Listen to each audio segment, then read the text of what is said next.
Bonjour frères et sœurs, moi c'est le frère Olivier avec qui vous aurez des temps de partage et d'édification. La Bible nous met en garde ici contre l'activité d'un être spirituel. La Bible déclare qu'il viendra un temps où les hommes ne supporteront pas la saine doctrine, mais ayant la démangeaison d'entendre des choses agréables, ils se détourneront vers la vérité et se tournant vers des fables. Et ici, dans les temps de la fin dans lesquels nous sommes, il y a une forte activité, d'accord, d'un être spirituel. D'accord? Dans 2 Corinthiens 11, à partir du verset 14, la Bible nous dit que Satan lui-même se déguise en ange de lumière. Cet être a la capacité de prendre une forme angélique afin de tromper les hommes, afin d'emmener les hommes vers des enseignements, vers des doctrines qui divergent des doctrines que nous avons reçues des premiers apôtres. Galates chapitre 1, au verset 6, nous allons prendre la parole. La Bible déclare, je lis au nom de Jésus, je m'étonne que vous vous détourniez si promptement d'un autre évangile je m'étonne que vous vous détourniez si vite de celui qui vous a appelé de la grâce de Christ pour passer à un autre évangile. Non pas qu'il y ait un autre évangile, mais il y a des gens qui vous troublent et qui veulent déformer l'évangile de Christ. Il y a des gens qui vous troublent et qui veulent déformer l'évangile de Christ. Et ces personnes-là sont sous l'inspiration du serpent ancien. La Bible déclare que, en Apocalypse chapitre 12, que ce serpent, d'accord, est en colère. La Bible déclare malheur à la terre et à la mer, car Satan est descendu vers vous animé d'une grande colère, car il a peu de temps. Et il met ce temps-là, il exploite le peu de temps qui lui reste pour emmener des hommes vers des doctrines qui divergent, qui nous éloignent du salut en Jésus-Christ. Car la Bible déclare dans Ephésiens 2, à partir du verset 8, que c'est par grâce que vous êtes sauvés par le moyen de la foi et non par les œuvres, afin que personne ne se glorifie. Et ce serpent emmène les hommes vers des doctrines et nous présente des médiateurs autres que Jésus-Christ. La Bible déclare qu'il y a un seul Dieu et un seul médiateur entre Dieu et les hommes. Donc le serpent ancien prend des formes angéliques et se présente comme un médiateur au travers des apparitions mariales. Ce serpent se présente et insuffle des doctrines aux hommes. Il y a un seul Dieu et un seul médiateur entre Dieu et les hommes.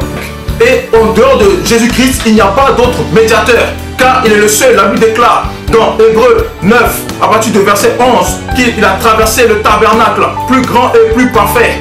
Et ce n'est pas dans un sanctuaire fait de main d'homme qu'il est entré, mais il est entré dans le ciel même, afin de comparaître pour nous devant la face de Dieu. Et Christ est comparu devant la face de Dieu. Il a traversé le tabernacle qui n'est pas de cette création. Et Christ aujourd'hui est le seul médiateur entre Dieu et les hommes. Il est le seul chemin. D'accord? En dehors de Christ, la Bible déclare qu'il n'y a de salut en aucun autre. Et ici, ce serpent prend la forme. Il prend des formes différentes. Il se présente comme un ange qui insuffle des doctrines, qui présentent des médiateurs autres que Jésus-Christ. Et pousse les hommes à chercher le salut par les œuvres, le salut au travers de diverses prières, le salut de divers pèlerinages. Et cet être-là se présente avec sous des formes angéliques afin d'emmener les hommes vers une autre doctrine qui diffère en fait du salut par la grâce. Personne ne lui déclare que c'est par grâce que vous êtes sauvés, par le moyen de la foi et non par les œuvres, afin que nul ne se glorifie.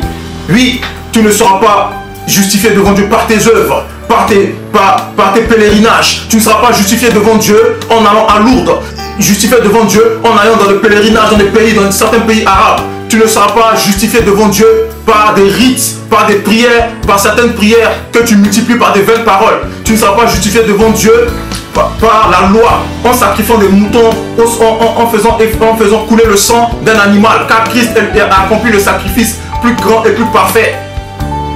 La Bible déclare que sans effusion de sang, il n'y a pas de pardon. Que le sang des boucs et des taureaux ne peut ôter le péché. Et la Bible déclare que la loi n'a rien amené à la perfection, qu'il a traversé le tabernacle plus grand et plus parfait qui n'est pas de cette création. Lui, il s'est formé un corps. La Bible déclare qu'il n'y a de salut en aucun autre. Il n'y a de salut en aucun autre. Car la Bible déclare qu'il y a un seul Dieu et un seul médiateur entre Dieu et les hommes. Renonce à ces médiateurs, à cette médiatrice que tu implorais chaque jour, à cette médiatrice que tu appelais la mère de Dieu. Renonce, car Dieu n'a pas de mère. La Bible dit que dans Colossiens 1, que toute chose fut créée par lui et pour lui. a créé toutes choses.